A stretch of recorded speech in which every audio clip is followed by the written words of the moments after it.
हरे कृष्ण कृष्ण कृष्ण हरे हरे हरे राम राम राम हरे हरे। श्री भक्तबिंदे श्री चरणतल अनंत कोटि प्रणाम। तबे आज आमरा এই চ্যানেলে সাধারণত হরিকথা শ্রবণ করে থাকি। আজ আমরা কালীকথা শ্রবণ করব, কারণ সামনেই রয়েছে ফলহারিণী অমাবস্যা। সেই অমাবস্যা তিথির সম্পূর্ণ সময়সূচি এবং কি নিবেদন করতে হবে সে বিষয় নিয়ে আলোচনা। তবে একটি রিকোয়েস্ট আপনাদের কাছে, যারা চ্যানেলটি দেখছেন অবশ্যই চ্যানেলটিকে সাবস্ক্রাইব করুন এবং বেশি বেশি করে শেয়ার করুন। এই অমাবস্যা, যতগুলো অমাবস্যা রয়েছে তার মধ্যে 3টি অমাবস্যা হচ্ছে বৎসরের মধ্যে খুবই খুবই গুরুত্বপূর্ণ।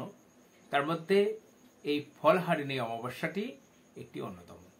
এটি প্রতি বছর জ্যৈষ্ঠ মাসে এই অমাবস্যা পালিত হয়। কথিত আছে যে এই অমাবস্যা তিথির দিনে স্বয়ং রামকৃষ্ণদেব সারদা দেবীকে ফলহারিণী রূপে তিনি কি করেছিলেন? পূজা করেছিলেন। এই দেবী কালিকা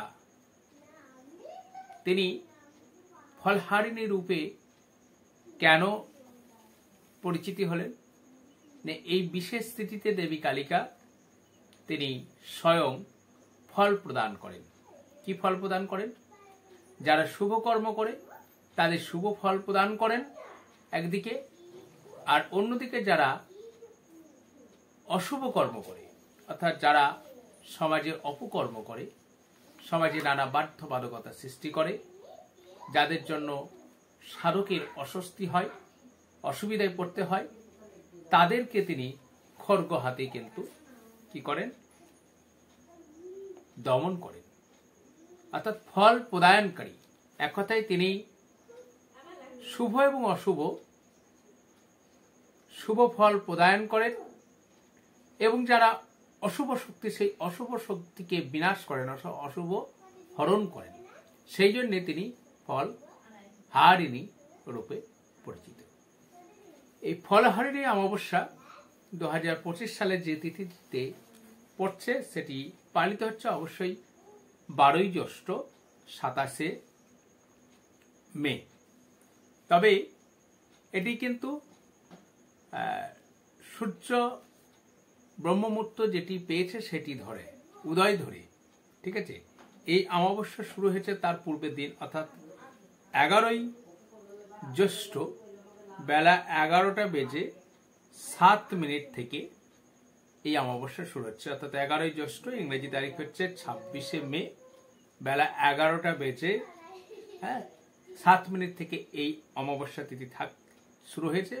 আর এই অমাবস্যা তিথি চলছে তার পরের দিন, অর্থাৎ 12ই জ্যৈষ্ঠ 27 তারিখ 8টা 44 মিনিট পর্যন্ত এই অমাবস্যা তিথি থাকছে। আর এই ফলহারিণী অমাবস্যার রূপে যদি কেউ পুজো করতে চান তাহলে অবশ্যই আপনারা 11 তারিখে করবেন। আর যদি অমাবস্যা তিথি উদয় অনুসারে পালন করতে চান তাহলে তারা 12 তারিখে মঙ্গলবারে করবেন। সেটা আপনার একান্ত নিজের ব্যাপার।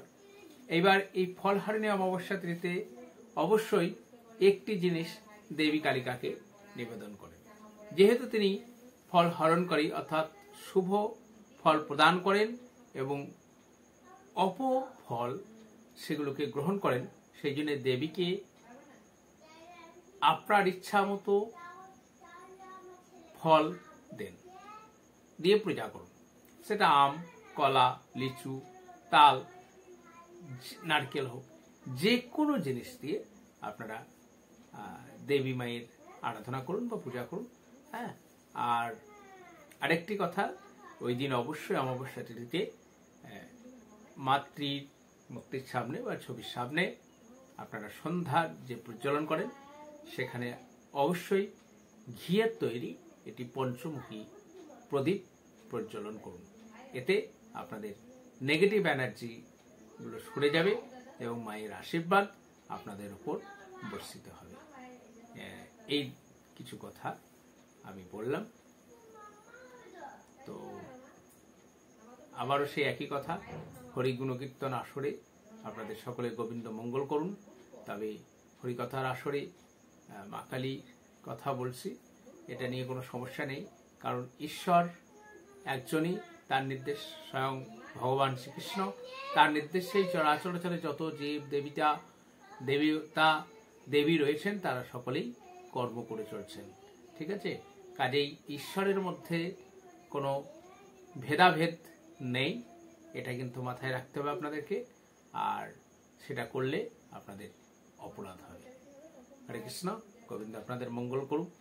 আর অবশ্যই ফলহারিণী অমাবস্যা যারা করছেন তাদের আশারূপ ফল লাভ করুন। দেবী কালিকা আপনাদের কৃপা করুন।